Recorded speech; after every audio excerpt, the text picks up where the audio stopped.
안녕하십니까. 이번 시간에는 봉호스님 이해에 대해서 말씀드리겠습니다.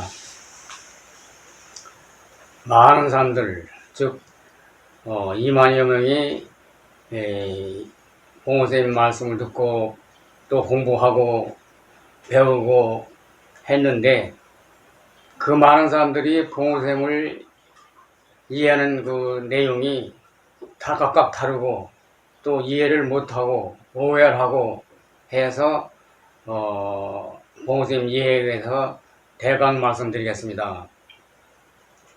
봉호스님께서는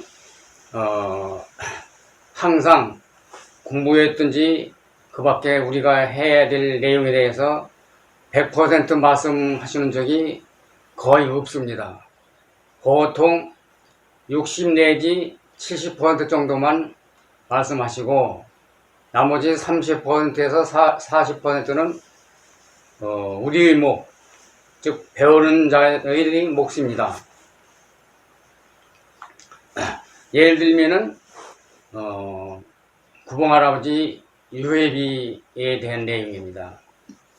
유해비는 지금 일산 산남면에 있는데, 거기에 가보면은 아주 장소도 협소하고 높은 빌딩에 가려서 보이지도 않습니다. 근데 애당초에는 직사각형에 건립을 했는데, 토지 면적이 즉 모양이 직사각형인데, 지금 측량을 해보면은 마루모처럼 찌그러지고 또 앞에 있는 높은 건물이 완전히 가려서 찾아오기도 힘들고 누가 보든지 옮겨야 된다고 생각합니다. 그런데 그걸 옮긴다고 그러면 봉호스님께서 세워놓으셨는데 그걸 왜 옮기냐고 이해 못하는 사람들이 옮기는 걸 아주 강력히 반대합니다. 그런데 그 땅 주인이, 즉 비석이 마루모가 되어 있기 때문에 직사각형이 지도상에 되는 게 아니고 유허비가 일부분은 남미 땅에 들어가 있고 완전히 가려서 찾아가기도 힘들고, 그래서 수년 전에 옮기려고 했었는데 반대들도 있고 또 옮길 날짜까지 확정해서 시간까지도 옮길 자리까지 다 구비하고 했는데 여러가지 반대자들도 있고 방해자들도 있고 해서 아직까지 옮기질 못했습니다. 또 뿐만 아니라 유허비 뒷면에는 공백이에요. 비어있어요. 그래서 거기 비석에 뒤에 비문을 새겨 넣어야 된다니까 많은 사람들이 보호선생님께서 공란을 남겼는데 그걸 왜 손대냐, 이런 식으로 아주 강력히 반대합니다. 그것은 봉호스님 뜻을 잘 몰라서 그렇습니다. 왜 거기 공백으로 두었느냐 하면은 구봉할아버지가 봉호스님 바로 전생에 형님이기 때문에 자기 형님에 대해서 저희가 올바로 써도 남들이 볼 때는 형님이기 때문에 칭찬한다 또는 과대 칭찬한다, 여러 가지로 오해받기 쉬우니까 봉호스님께서는 공란을 두고 봉호스님 제자, 즉 후학들이 그 내용을 제대로 쓰게끔 해 놓으셨습니다. 그와 같이 유허비 하나만 가지고도 여러 가지 공론이 많습니다. 또 구봉할아버지 산소에 대한 얘기입니다. 유허비를 세우고 나서 이제 산소에 가서 성묘를 좀 해야 되겠습니다 하고서 봉호스님께 산소가 어디쯤 있느냐고 여쭤봤더니 나는 몰라.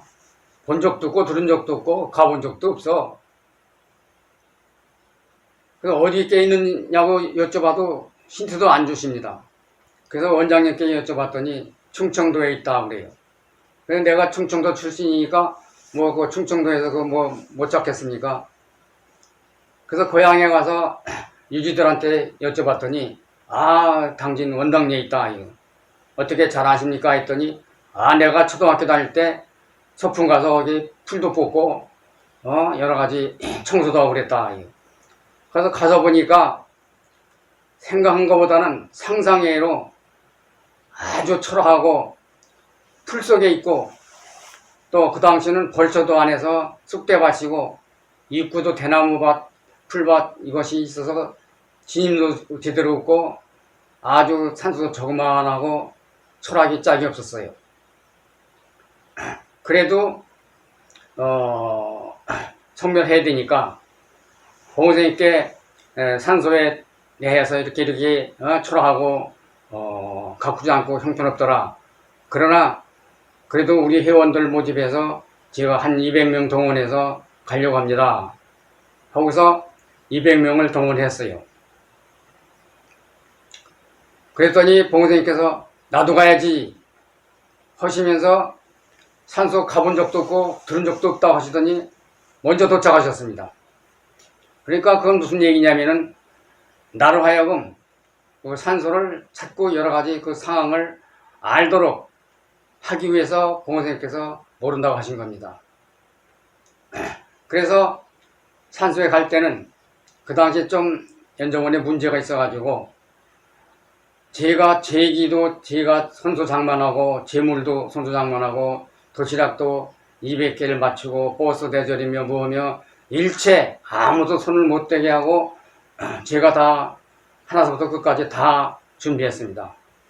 그리고 봉선생님께서 제주노를 하시고 제가 직접 술 딸고 해서 그날 행사를 마쳤는데 도시락을 200개 맞췄는데 딱 200명이 딱 먹고 왔어요. 물론 유효비 때도 그랬어요. 요에서 연정원에서는 간부들 5명만 오라 했는데 유효비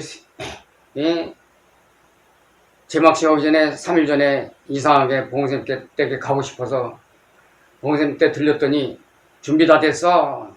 무슨 말씀입니까? 하니까 하고 내일 모레 개막식 하는데 사람들 많이 동원해야지. 저들 간부도 5명 오라고 하겠습니다. 그런데 봉선생님께서 그 당시에 80만원 최고 좋은 차 2대 대절비를 비용을 직원에게 주셨는데 그거를 띄워먹으려고 우리 5명 오라고 했습니다. 그 제가 200명을 동원해서 도시락 200개 맞췄는데 산소 갈 때와 똑같이 200명인데 그 당시도 200명이 딱 왔고 산소도 200명이 딱 왔습니다. 그리고 그날 날씨가 아주 너무 쾌청해서 바람 한 점 없고 나중에 제가 얘기했지만은 천상의 빛이 내려서 내 몸이 무게도 있는지 느끼지 하여간 어떤 느낌도 없고 아주 편안하고 소나무가 많지만은 주변에 그늘도 없고 천상의 빛이기 때문에 그늘이 안 쪘습니다. 그렇게 성스러운 날이 되었었습니다. 그 뒤로 많은 회원들을 동원해서 성묘도 하고 거기서 수련도 하고 했는데 그 밖에 이제 그 뒤에 중앙일보에 대대적으로 실어가지고 전국에 갑자기 구봉 할아버지에 대해서 알게 됐습니다. 그래서 지금 현재는 비석도 새로 세우고 또 건물도 짓고 산소도 확장하고 산소 주변을 깨끗이 해놔서 아주 크진 않지만은 그래도 면모를 갖췄습니다. 또 그 밖에 이제 질문자에 대해서 또 봉선생님께서 말씀하실 적에 항상 질문하는 내용이 옳든 그러든 간에 질문자 입장에서 항상 답변하십니다.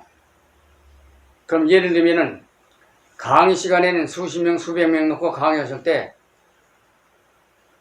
흡연이나 음주나 그 밖에 금기사항에 대해서 말씀하셨습니다. 그런데 개인적으로 여쭤볼 때는 즉 담배를 너무 펴서 니코틴 중독이 된 분이 끊기 힘드니까 봉선생님께 가서 저 담배 펴도 됩니까? 했더니 그럼 펴. 그 얘기를 듣고서 또 중독자가 또 갔습니다. 공부 열심히 하고 싶은데 담배 끊을 수가 없어가지고 보호선생님께 여쭤보기를 담배 펴도 됩니까? 했더니 하고 또 하셨습니다. 그래서 내가 하도 이상해서 다시 선생님께 여쭤봤죠. 제가 술, 담배도 먹어도 됩니까? 하더니 질문이 끝나기 전에 안 돼! 아주 강력히 반대하셨습니다. 그러니까 똑같은 술이고 똑같은 담배인데 누구는 되고 누구는 안 된다.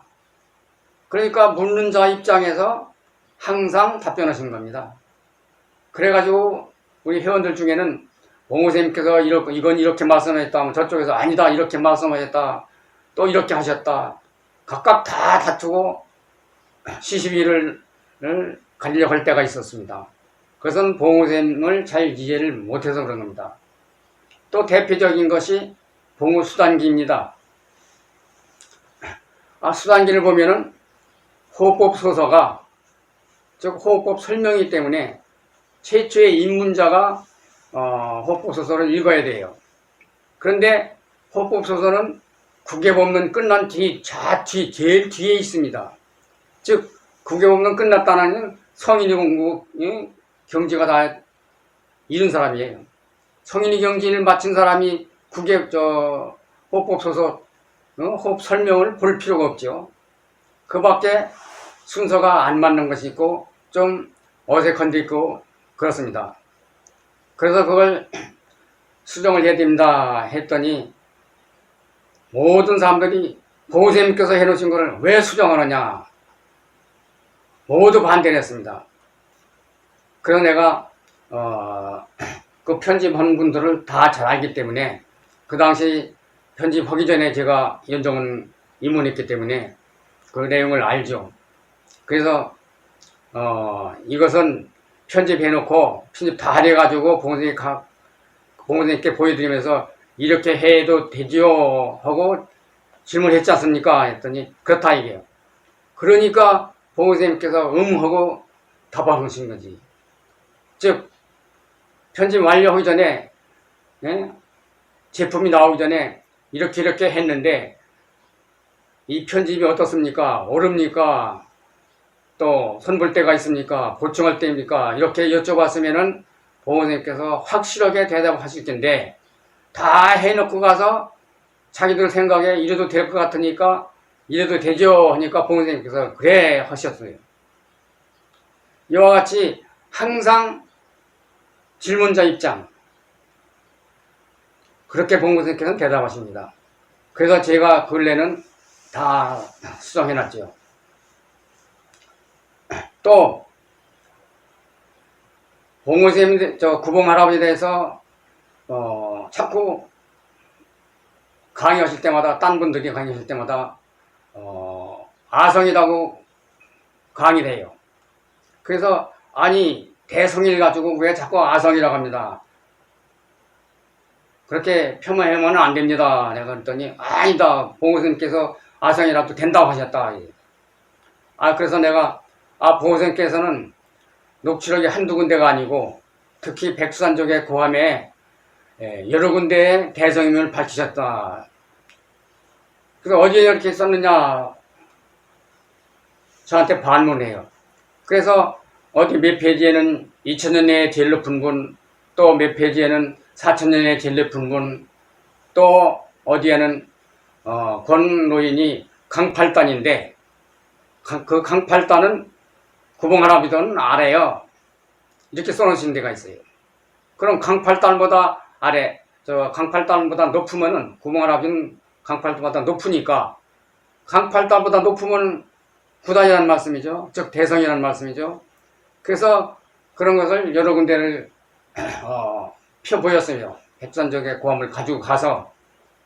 그랬더니 아무 말씀 안 하시고 옆에 직원이 있다가 참 이상합니다. 뭐가 이상하냐 하니까 내가 이걸 회원들에게 가르치기 위해서 60회 이상 읽어봤습니다. 근데 지금 선생님께서 말씀하시는 내용은 처음 봤습니다. 그래요. 이거 처음 보다니 겨우 200여 페이지밖에 안 되는데 60번이나 읽었으면은 이거 다 외울 정도인데 왜 이런 내용을 처음 봤느냐 하니까 처음 봤다 이게요. 그래서 그 페이지마다 다 내가 접어놨습니다. 그래서 접어놓고서 자주 봐라 이거. 이게 대성이 아니냐. 그랬더니 한 석 달 정도의 뒤에 전화가 왔어요. 그 회원한테서, 사무원한테서. 왜냐 하니까 선생님께서 백산적 고함에 그때 말씀하시고 접어놨는데 그 접어놓은 게 없어졌어요. 그리고 페이지를 찾으려도 못 찾아요. 아니 200여 페이지밖에 안 되는데 그거 다 외울 수도 있을 텐데 그거 왜 못 찾느냐. 아무리 찾아도 없어요.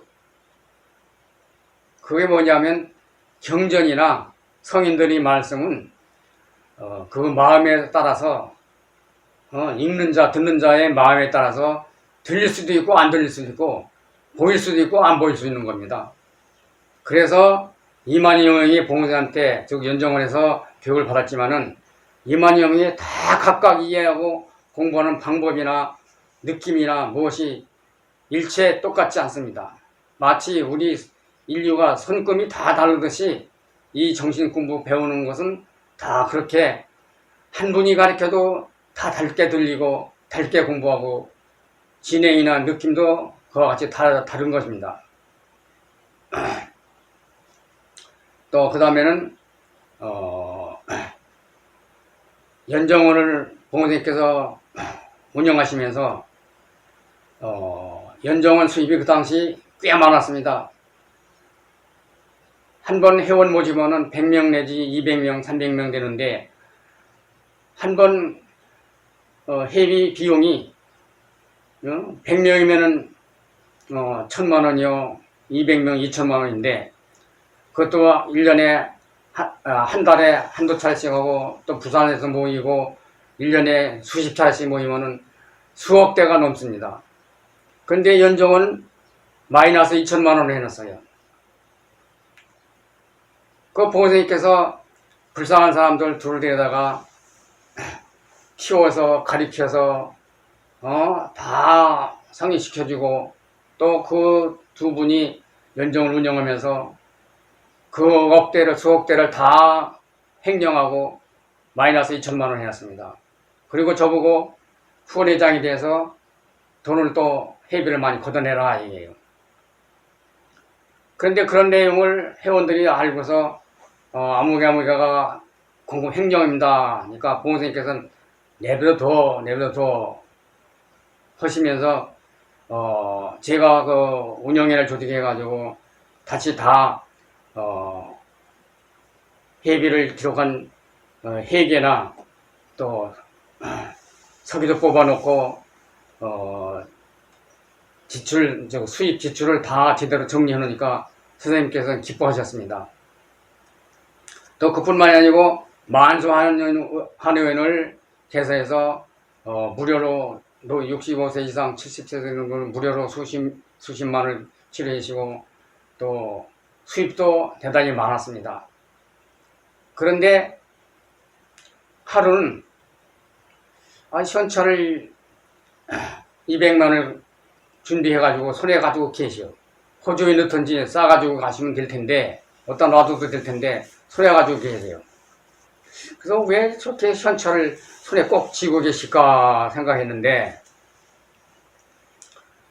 얼마 있다가 식모가 들어와서 우리 아버지가 병원에 입원했는데 지금 당장 200만 원이 필요하다니까 얼른 두 말씀 안 하시고 그냥 금방 직접 주셨어요. 근데 그게 처음이 아니고 벌써 몇 차례 사기치신 겁니다. 거짓말 한 겁니다. 그러니까 그 사기치는 걸 다 알면서 미리 돈 가지러 올 거다, 사기치러 올 거다 하고 200만 원을 준비해 놓으신 겁니다. 또 한 번은 40만 원 전천을 가지고 계세요. 왜 또 돈을 또 가지고 계실까? 어떤 놔두던지 호주에 넣어도 될 텐데. 근데 이제 병원에 환자들이 잔뜩 와가지고 봉선생님께서 진맥하시고 회원하고 상담하시는데 그 종로 깡패가 왔어요. 그 당시는 업소마다 깡패들이 돌아다니면서 강제로 돈을 뺏어갔어요. 그런데 환자 맥 보고 말씀하시는데 깡패 가지고 돈 달라 이게요. 그러니까 선생님께서 좀만 기다려. 그래서 조금 기다리다가 또 달라고 그래요. 아, 돈 달라고. 아, 조금 더 기다려. 거기서 계속 진매하시고 상담하시는데 또 돈 달라고 재촉해요. 그러니까 이놈이 하고서 딱일 한 대 세게 치셨어요. 그랬더니 건장한 젊은 년이 저쪽 구석에 둥 떠서 날아가서 떨어졌어요. 근데 그 깡패가 너무 놀래가지고 돈도 안 받고 주량량 치고 그 뒤로는 다시 안 왔어요. 이와 같이 사기꾼이나 깡패들한테도 다 아시면서 돈 달라고 계속 주시는 거예요. 또 한 번은 또 사기꾼이 보고선생님께서 너무 어리석게 보이는 노인이기 때문에 아무것도 모르는 노인인 줄 알고 그 당시 호경골이라고 호랑이 앞다리 뼈가 아주 꽤 비쌌어요. 비싼 것은 한 쌍에 하나에 250만원씩에서 500만원, 싼 거는 300만원인데 당나귀 앞다리 뼈를 가지고 가서 보고선생님께 호경골, 호랑이 앞다리 뼈라고 사라고 그래요. 근데 회원들이 보면 다 가짜인 걸 다 알고서 보고선생님께 저건 가짜라고 사지 말라고 그냥 사줘. 벌써 돈을 줬어요. 그 사람이 가자마자 그 당나귀뼈 갖다 버렸어요. 이와 같이 거짓말을 하든지 사기를 치든지 깡패든지 이런 방구 뭐라고 말씀하시고 사기당하시고 돈 주시고 이렇게 살아오셨습니다. 또 대지영교관에서도 홍제동에다가 대종교를 세우셨어요. 근데 홍제동 땅값이 비싸니까 부정교각을 팔아먹었어요. 그래서 하는 수 없이 보호선생님께서는 또 문 닫을 수 없으니까 지금 있는 현 위치에 수천평 대지를 마련해서 그것도 돈이 없으시니까 정부에서 불암하는데 10수년 동안 분할 상환하셨어요. 그래서 지금같이 그 대종교 세워놨는데 그걸 또 팔아먹기 위해서 부정교가 오고 또 초대 문교부 장관에 했던 안호상 박사라고 그 양반이 또 총정교를 하고 싶어가지고 깡패들은 돈을 팔아서 돈을 갖고 싶고 안호상은 총정교를 하고 싶고 그래서 양쪽에서 합세가 돼가지고 그 깡패들 돈을 줘가지고 봉우생을 내쫓으려고 특히 우리 편을 내쫓으려고 세파이프로 후려치고 해가지고 우리 회원이 해골이 드러나는 사람도 있고 또 한 사람은 너무 충격받아서 목매달아 자살해서 죽어버렸습니다. 이와 같이 엄청난 사건이 벌어져서 제가 항상 매일 30명에서 50명 청년을 동원했고 또 여러 가지 음식도 대접하고 했는데 한 번은 너무 이렇게 지지부진해서 1년 동안 들 수가 없어가지고 하루는 200명을 제가 동원했습니다. 동원해가지고 새벽에 봉생 때가 가가지고 오늘 선생님 허락만 떨어지면은 10분 안에 이걸 다 접수해가지고 우리가 완전히 다 장악해서 정리하겠습니다. 그런데 이게 하루 이틀이 아니고 몇 달 몇 년인데 항상 젊은이들을 여기다가 모집해 놓을 수도 없고 조금 비우면은 반대파가 또 쳐들어올 것이고 젊은 사람들을 직장도 다녀야 되고 먹여 살리기도 해야 되는데 이거 밑빠진 독에 물 붓기입니다. 어떻게 해결해 주셔야 된다 했더니 봉선생님께서 내가 가서 해결할게 하시더니 제가 회원을 200여 명 모아놨는데 봉선생님께서 한 사람 되고 안호상 박사도 또 한 사람 되고서 네 분이 만났습니다. 그 자리에서 안호상 박사가 봉선생님께 이제 그만 내놓으시죠 하니까 봉선생님께서 예 하고 이런 방구 딴 말씀 안 하시고 예 하고 한마디로 허락하셨습니다. 그러니까 안호상이 그럼 오늘부로 지금 당장 내놓으시죠 하니까 예 거기서 그 자리에서 10분도 안 돼서 예예 두 번 하고서 끝냈습니다. 우리 회원들은 정말로 허탈했죠. 근데 봉선생님께서는 그런 미래 내용을 다 아시면서도 그렇게 싸우고 고생하고 그 애지중지 하던 것을 단 10분도 안 돼서 내주셨습니다. 그 이유는 우리나라 사람은 물론이고 우리 연정원이나 대종민들이 너무 대왕조님이나 대종교역사 이런 걸 너무 모르기 때문에 그랬습니다. 또 대종교는 지금 일반인들이 생각하기는 종교로 생각합니다. 그건 애당초에 종교가 아니었습니다. 현재는 정교화돼서 종교가 됐지만은 한글로 따지면은 종교지만은 한자로 할 때는 종자 옆에다가 인변을 붙였어요. 그러니까 신인종자, 즉 어른, 아주 높은 분이란 뜻이에요. 하느님이란 뜻이에요. 그러니까 하느님 모신 단체이고 우리 정신수련법, 지감독식 금촉을 하는 공부단체이고 애국단체입니다. 독립운동할 때 이분들이 다 앞장서서 독립운동을 했습니다. 김규식 대장, 김자진 장군, 홍범도, 또 홍구장군, 그리고 김구 선생 등등 해서 독립운동 앞장선 분들은 모두 대종견이 있고 특히 봉선생님께서도 독립운동 앞장서 하셨습니다. 그런데 안타깝게 지금은 정교화됐고 호흡단체인데 호흡은 아니고 일반 정교화돼서 참 안타깝습니다. 그와 같이 봉선생님께서는 똑바로 한두 마디에 말씀하시는 게 아니고 스스로 느끼게끔 스스로 알게끔 은연중에 천천히 수십 프로가 수백 프로가 아니고 100%가 아니고 50%, 60%, 70%만 알도록 해주고 나머지는 우리들이 알아서 다 해결하도록 하겠습니다.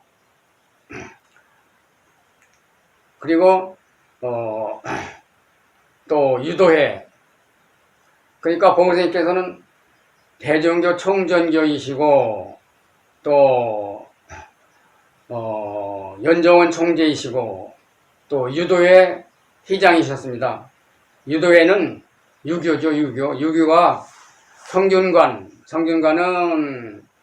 교정이고 즉 책으로 하는 것이고 유도회는 정신수련법, 원래 공자님께서 하신 유교, 그것은 종교 개념이 아니고 공부하는 정신수련하는 단체이죠.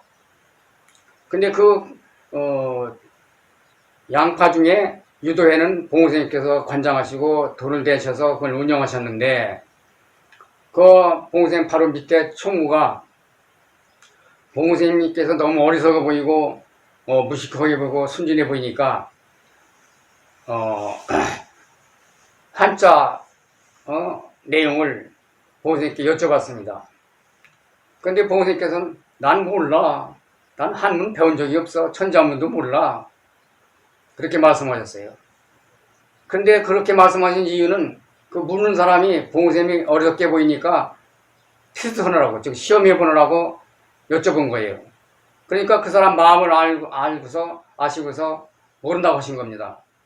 그러니까 그 총무가 하는 소리가 새파랗게 젊은 녀석이 하는 소리가 이렇게 무식한 늙은이가 노인이라다 그 무식한 늙은이가 왜 이 자리에 있느냐, 당장 나가라.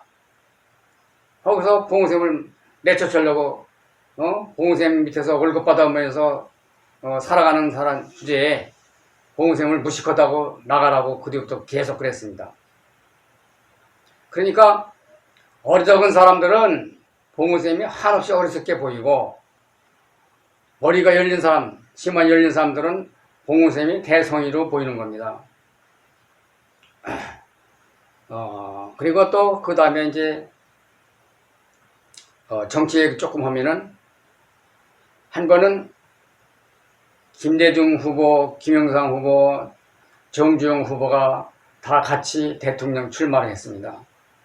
그런데 호남인들이 와가지고 봉선생님께 여쭤보기를 이번 대통령은 누가 되겠습니까? 했더니 봉선생님께서 하시는 말씀이 섬사람이래. 그러니까 호남 사람들은 김대중이라 생각하고서 나가서 봉 선생님께서 김대중 선생이 대통령이라고 봉 선생님께서 말씀하셨다 하고 떠들고 다녔어요. 봉 선생님께서는 김대중이라는 말을 않고 섬사라이라만 했습니다. 그랬더니 영남 사람들이 또 화가 나가지고 봉 선생님께 여쭤봤어요. 이번 대통령은 누가 됩니까? 했더니 섬사람이 돼.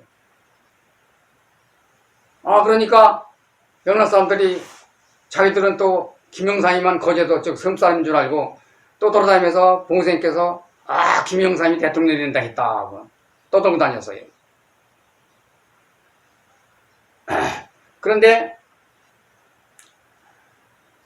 나는 봉 선생님께 여쭙지 않고 나는 속으로 정주영 회장이 대통령 되면 좋겠다. 우리나라 경제도 살리고 해서 내 속으로는 정주영 회장을 지지했어요. 근데 여쭤보지도 않았는데 저보고는 빙글빙글 웃으시면서 정주영 하시면서 뭘 돈이나 벌지 무슨 대통령을 해 그냥 돈이나 벌어 하시는 거예요. 여쭤보지도 않았는데 내 몸을 다 읽어보시고 그와 같이 봉 선생님께서는 직설적으로는 얘기 안 하시고 슬슬 이렇게 조금씩 유두리 있게 돌려가면서 말씀하셔요. 그러니까 자기 판단대로 봉 선생님을 오해하면 절대 안 됩니다. 그러니까 항상 생각하고 또 생각해서 봉 선생님을 이해해야 됩니다. 예를 들면은 봉우수단기가 아주 참 최고의 경전인데 거기에 국외법론에 뭐라고 쓰셨냐면은 5개, 6개, 7개는 설명을 피하셨습니다. 피한다고 하셨습니다. 또 거기다가 8단, 9단, 즉 8개, 9개는 필설난기라고 하셨습니다. 즉 말로 할 수 없다 그 말씀이에요. 그러면서 거기다 한마디도 안 써놓으셨습니다. 그런데 다른 장소에 여러 군데에다가 8개, 9개까지 다 써놓으셨습니다. 나는 그거를 수십 번도 더 읽어봤어요. 그런데 그거를 읽어봤다고 하는 사람은 한 번도 이제까지 본 적이 없어요. 나는 수십 번 봤는데 다른 사람들은 그거 읽어봐도 그게 경전 내용, 계제, 즉 승단하는 내용인지를 전혀 몰라요. 그러니까 그 사람, 공부하는 사람 또는 질문자 그 마음가짐에 따라서 들리고 보이고 알고 모르고 하는 겁니다. 앞으로는 여러 곳에 써놓은 거를 다른 분들도 보는 분들이 많이 계실 줄 알겠습니다. 그리고 또 보호자께서 항상 개인 면담도 많이 하시는데 개인 상담도 많이 하시는데 저는 수년간 5, 6년 되도록 보호자께서 직접 대면하시고 생활을 같이 했습니다. 근데 나도 전신 수련하고 싶어가지고 보호자님께 저도 해야 되겠는데 해도 됩니까? 아니면은 언제부터 해야 됩니까? 했더니 2년만 더 기다려. 즉 직장 생활을 2년만 더 있다가 사표 내라는 말씀입니다. 그런데 저는 사람이 많은 상신이나 또는 유명한 산으로 가지 않고 아무도 없는 조용한 산으로 혼자 가서 공부할 예정입니다. 그런데 저 혼자 하다면은 제가 공부를 빤뜩 하는지 삐뚤어 하는지 아니면은 귀신인가 놀아나는지 제가 어떻게 알아서 해야 됩니까? 했더니 선생님께서 빙긋이 웃어가면서 그거 점검법이 있어. 호흡 점검법이 있어. 점검법이 뭡니까? 했더니 호흡법 공식이야. 공식. 그런 게 있습니까? 했더니 있어. 그런데 봉선생님께서 여러 군데다가 1분까지는 써놓으셨어요. 호흡을 1분을 똑바로 하면은 한 손에 드는 것을 두 손으로 들고, 두 손에 드는 것을 한 손으로 들 수 있고, 즉 100근 드는 사람은 200근을 들 수 있고, 지능, 즉 IQ가 100인 사람은 200이 되고, 또 한 번 읽은 책은 영원히 기억할 수 있다, 이렇게 말씀하셨어요. 근데 거기까지는 알았지만은 그 뒤에는 모릅니다 했더니 호흡 3분이 되면은 능력이 100근 들던 사람은 200근 들고, 3분 되면 300근 들고, IQ가 100인 사람은 300이 됩니다. 그리고 책을 펴놓고 읽는 것이 아니고 덮어놓고도, 즉 책을 이렇게 덮은 채로 읽어도 다 기억할 수 있다, 알 수 있다, 이게. 그래도 영원히 잊어버리지 않는다, 이게. 그럼 그 다음에는요 했더니, 이제 호흡이 6분이 되면은 3분 때 3배다, 이거. 3, 3은 9배. 그럼 그렇게 되면 어떻게 됩니까 했더니, 책을 이렇게 여러 권 쌓아놓고, 20개 쌓아놓고 한 번에 독파해버린다, 이거. 한 번에. 그리고 100근 드는 사람은 3, 3, 900근, 1000근 장사가 되는 거죠. IQ가 900, 즉 1000이 되면은 일반 사람들은 상식적으로 알 수가, 이해할 수가 없어요. 그럼 그 다음에는 9분 오면, 9분 되면은 이제 6분 때 3배다. 6분 때는 9배니까 또 3배면 3, 9, 27, 27배가 되는 거죠. 그러니까 100근 드는 사람은 2700, 즉 약 3000근을 들 수가 있어요. 책을 수십 권, 수백 권 한 번에 주파해요. 독파하는 겁니다. 예를 들면은 봉호 선생님께서 중국에 최고 큰 도서관이 있는데, 그 도서관에서는 책이 21만 권이 있었어요. 근데 아무나 그 책을 빌려주는 게 아니고, 우선 읽을 수 있는 사람인지 이해할 수 있는 사람인지 주인이 테스트를 해가지고 책을 읽게 시킵니다. 그래서 봉호 선생님께서 책을 보러 왔다 하니까 처음에 200권을 내줬어요. 그 200권을 금방 이렇게 쌓아놓은 채로 다 독파하시고 다 읽었습니다 하니까 그 주인이 시험을 해보는 거예요. 근데 물을 때마다 다 그 속에 있는 내용 다 읽어서 읽어주시니까 그 다음에 때는 거기 21만 권을 다 보라고 하셨어요. 그리고 서동 신분원권을 10명을 붙여줬어요. 그래가지고 일주일 동안에 21만 권을 다 독백하셨습니다. 이거 참 일반인들이 이해할 수 없는 내용이죠.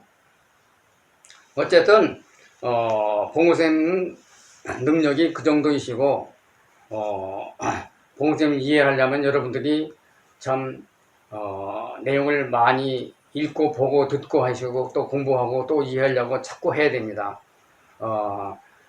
봉호쌤 이해에 대해서는 말씀드릴 내용이 많아서 오늘 이 정도로 간단히 하고, 다음 시간에 다시 더 내용을 더 자세히 또 말씀드리겠습니다. 감사합니다.